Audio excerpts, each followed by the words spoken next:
திரு பொன் Wilson, ரெண்டு கேள்விகள் ரொம்ப பிரதானமா எழுது. ஒன்னு, தமிழ்நாடு பாஜக தலைவர் அண்ணாமலை இல்லாத பாஜகவோடு கூட்டணி அப்படிங்கிற இடத்துக்கு அதிமுக வருதா, அல்லது பொதுச் செயலாளராக திரு எடப்பாடி பழனிசாமி அல்லாத வெளியேற்றப்பட்ட தலைவர்களை எல்லாம் இணைத்துக் கொண்டு அதிமுகவோடு கூட்டணி அப்படிங்கிற இடத்துக்கு பாஜக வருதா? இரண்டுமே அதீத கற்பனை, ரெண்டுமே அறிவு நாணயம் அற்ற கற்பனை தான். எப்படின்னு அதுக்கு எனக்கு கொஞ்சம் இரண்டுமே, அதாவது ஒரு தேசிய கட்சி இந்தியாவை நீங்க சொன்ன மாதிரி மூன்றாவது முறையா கன்சிஸ்டண்டா ஆள்கிற கட்சி. நம்மளுக்கு பிடிக்குதோ பிடிக்கல. அதே மாதிரி இந்தியாவில் 15 மாநிலங்கள்ல ஆட்சி செய்கிற கட்சி, சட்டமன்றத்தில் 6 இடங்கள்ல கூட்டணி ஆட்சி செய்கிற கட்சி, 21 மாநிலங்கள்ல யூனியன் பிரதேசம் முதற்கொண்டு கூட்டணி ஆட்சி, மற்றபடி தனித்த ஆட்சி நடத்துற கட்சி. அந்த கட்சிக்கு ஒரு சித்தாந்தம் இருக்கும். அதாவது என்னன்னா, இப்ப எப்படி திமுக கூட்டணியில மற்ற கட்சிகளுக்கெல்லாம் ஒரே ஒரு குறிக்கோள், திமுகவை தவிர திமுகவுக்கு 2 குறிக்கோள். இதுதான் கொஞ்சம் அகலமான சிந்தனை. மற்ற கட்சிகளுக்கெல்லாம் இருக்கிற என்னன்னா, நம்ம கொள்கையெல்லாம் வேற. பேரறிவாளனை கட்டி பிடிச்சா அதுல இருக்கிற கொள்கை வேற. 1.5 லட்சம் தமிழர்கள் கொல்லப்பட்டார்கள் எங்கன்னா விடுதலை சிறுத்தைகள், அதுல இருக்கிற கொள்கை வேற. இடபிள்யூஎஸ்ல காங்கிரஸ் ஆதரவு தெரிவிச்சாங்க, அதுல இருக்கிற காங்கிரஸ் கொள்கை வேற. கொள்கைகள் நம்மெல்லாம் மாறுபட்டு இருந்தாலும் ஒரு பொது கொள்கையில நம்ம ஒன்னா இருக்கிறோம். எந்த பொது கொள்கைனா, பிஜேபி வரக்கூடாது, சனாதனம் வரக்கூடாது, அந்த கொள்கையில ஒன்னா இருக்கிறோம். ஒற்றை கொள்கை. திமுகவுக்கு இருக்கிற 2 கொள்கை என்னன்னா, பிஜேபி வரக்கூடாது, நம்ம ஆளுங்கட்சியா வரணும். இது 2 கொள்கை.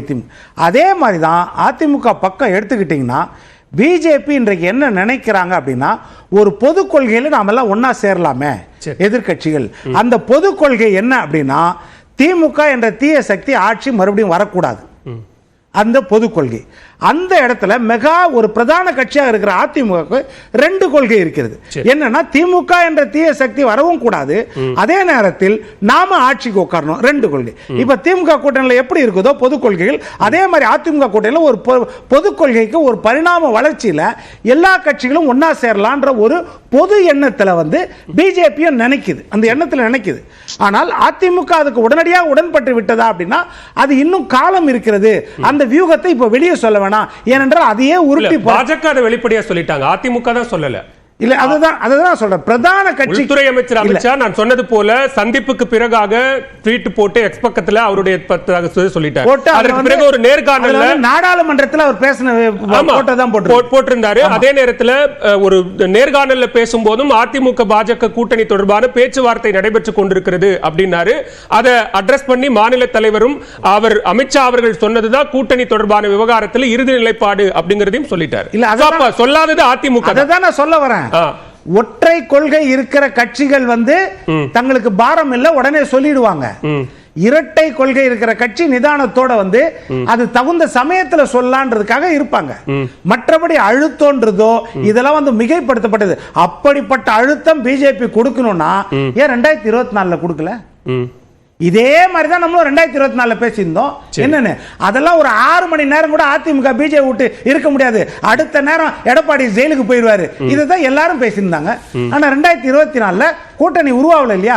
அப்ப கூட்டணி உருவாவதும் அழுத்தத்தால கிடையாது, அவசியத்தால, வெற்றிக்காகத்தான். அதனாலதான் அவர் சொல்ல, நீங்க சொல்ற அந்த இரட்டை கொள்கை அவசியம்னு ஒண்ணு இருக்குல்ல, அதுல நான் எழுப்பின கேள்விக்கு இடமே இல்லையா? நீங்க அதை தொடக்கத்திலே அது அறிவு நாணயமற்றது அப்படின்னு சொல்றீங்க.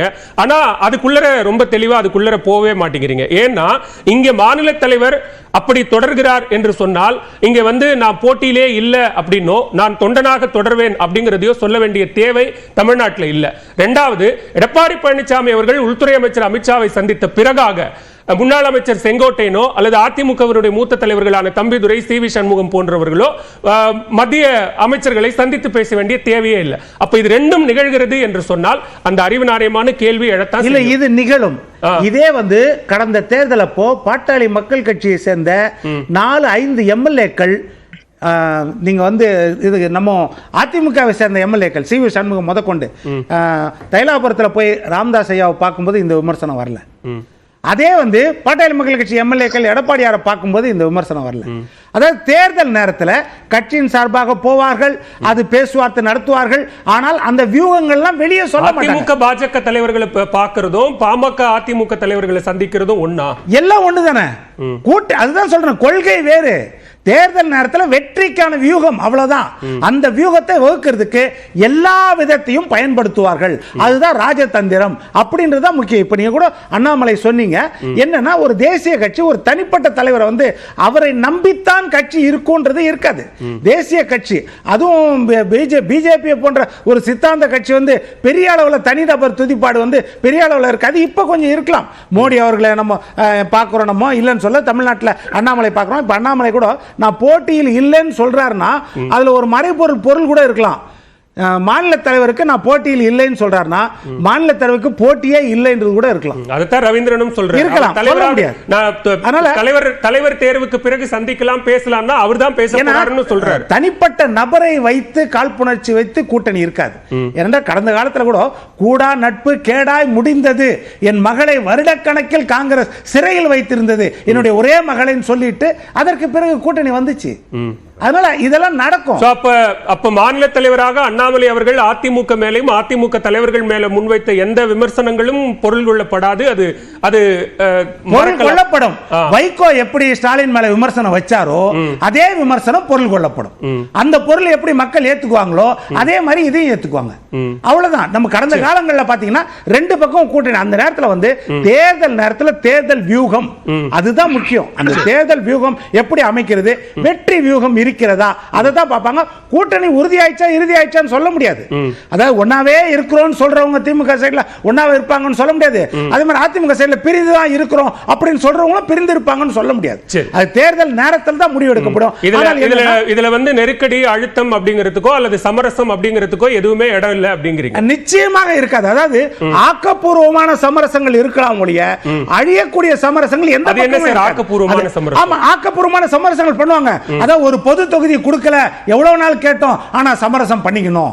ஆனா வேங்கை வயல்ல குற்றவாளிகள் யார் குற்றம் சொன்னாங்களோ யார் புகார் கொடுத்தாங்களோ அவங்களே மேல வழக்கு போட்டிருக்காங்க. ஆனா சமரசம் பண்ணிக்கணும். கொடியை எல்லா இடத்துலயும் எங்களுக்கு அனுமதி கொடுக்க மாட்டாங்க வைக்கிறதுக்கு, ஆனா நாங்க சமரசம் பண்ணிக்கணும். சாம்சன்ல வந்து எங்களுக்கு வந்து யூனியனுக்கு அனுமதி கொடுக்க மாட்டேன்றாங்க, ஆனா நாங்க சமரசம் பண்ணிக்கணும். இந்த சமரசங்கள் எல்லா பக்கமும் இருக்கு. ஓகே, முதற்கட்ட கருத்தை எடுத்துக்கிறேன். திரு ராமசுப்ரமணியன், தமிழ்நாட்டினுடைய அரசியல் சூழல் மிக குறிப்பாக கூட்டணி தொடர்பான வியூகங்கள், அது தொடர்பான பேச்சுவார்த்தை நகர்வுகள் நடந்து கொண்டிருக்கக்கூடிய நேரத்தில் பிரதமரினுடைய வருகை இதுவரும் அரசுமுறை பயணம் தான். ஆனா இதுல ஏற்பட போகிற அல்லது பயணத்திற்கு பிறகாக ஏற்பட போகிற மாற்றங்கள் என்பது தமிழ்நாடு அரசியல்ல ஒரு திருப்பத்தை ஏற்படுத்துமா அப்படிங்கிற கேள்வி எழுந்திருக்கு. எல்லோருக்கும் என்னுடைய வணக்கம்.